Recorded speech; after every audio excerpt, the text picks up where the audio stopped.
Hello food lovers, welcome to our channel. నేను మీ రాణి ఎర్రంశెట్టి.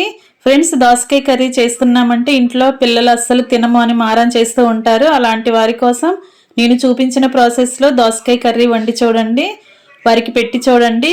వారి ఇంకెప్పుడు కూడా దోసకాయ కర్రీ వద్దు అని అనరండి, అంత టేస్టీగా ఉంటుంది. అలాగే నా ఛానల్ని ఫస్ట్ టైం వాచ్ చేసిన వారు సబ్స్క్రైబ్ చేసుకుని పక్కనే ఉన్న బెల్ బటన్ని క్లిక్ చేయండి. ఇంకా ప్రాసెస్ స్టార్ట్ చేద్దాం.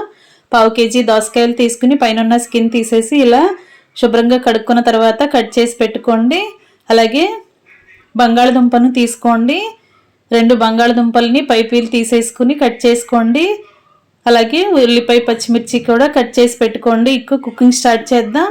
స్టవ్ ఆన్ చేసుకుని కళాయి పెట్టుకోండి. 2 గరిటెల ఆయిల్ పోసుకోండి. ఆయిల్ కాగిన తర్వాత 1 టీ స్పూన్ ఆవాలు, టీ స్పూన్ జీలకర్ర, పావు టీ స్పూన్ మెంతులు వేసుకుని కొంచెం కరివేపాకు కూడా వేసుకోండి. దోరగా ఫ్రై అయిన తర్వాత కట్ చేసి పెట్టుకున్న ఉల్లిపాయ, పచ్చిమిర్చి, బంగాళదుంప ముక్కల్ని అలా ఆయిల్లో వేసేసుకుని బాగా మగ్గించుకోండి. బంగాళదుంప సాఫ్ట్గా మగ్గిన తర్వాత ఆనియన్స్ బాగా ఫ్రై అయిన తర్వాత కట్ చేసి పెట్టుకున్న దోసకాయ ముక్కలన్నీ కూడా అలా ఆయిల్లో వేసేసుకుని అవి కూడా బాగా కలుపుకుని మగ్గించుకోండి. ఇప్పుడు కొంచెంగా సాల్ట్ వేసుకుని 1/2 టేబుల్ స్పూన్ అల్లం వెల్లుల్లి పేస్ట్ వేసుకుని అదంతా ముక్కలకు పట్టే వరకు బాగా కలుపుకుని మూత పెట్టుకుని మగ్గించుకోండి. మగ్గిన తర్వాత మూత తీసి చూసుకున్నట్లయితే వాటర్ అన్నీ కూడా ఎగిరిపోయి కర్రీ అంతా కూడా చిక్కబడింది కదా. ఇప్పుడు కారం వేసుకోండి. 1.5 టేబుల్ స్పూన్లు కారం వేసానండి. కారం మీ ఘాటికి తగ్గట్టుగా యాడ్ చేసుకోండి. ఇప్పుడు ముక్కలు ములిగే వరకు కూడా వాటర్ పోసుకుని ఉడికించుకోండి. ఇప్పుడు సన్నగా కడుక్కుని కట్ చేసి పెట్టుకున్న కొత్తిమీర తరుగు కూడా ఇప్పుడే వేసేసుకుని మూత పెట్టుకుని కొంచెం సేపు ఉడికించుకోండి. ఇలా ఉడుకుతున్నప్పుడు 1/2 టేబుల్ స్పూన్ ధనియాల పొడి వేసుకోండి. 1/2 టేబుల్ స్పూన్ గరం మసాలా కూడా వేసుకోండి.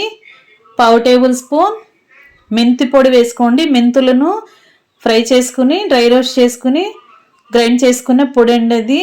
ఇలాంటి పులుపు కర్రీలకి టేస్ట్ చాలా బాగుంటుంది. అలా చిటికెడు మెంతుల పొడి కూడా వేసుకుని మూత పెట్టుకుని కొంచెం సేపు ఉడికించుకోండి.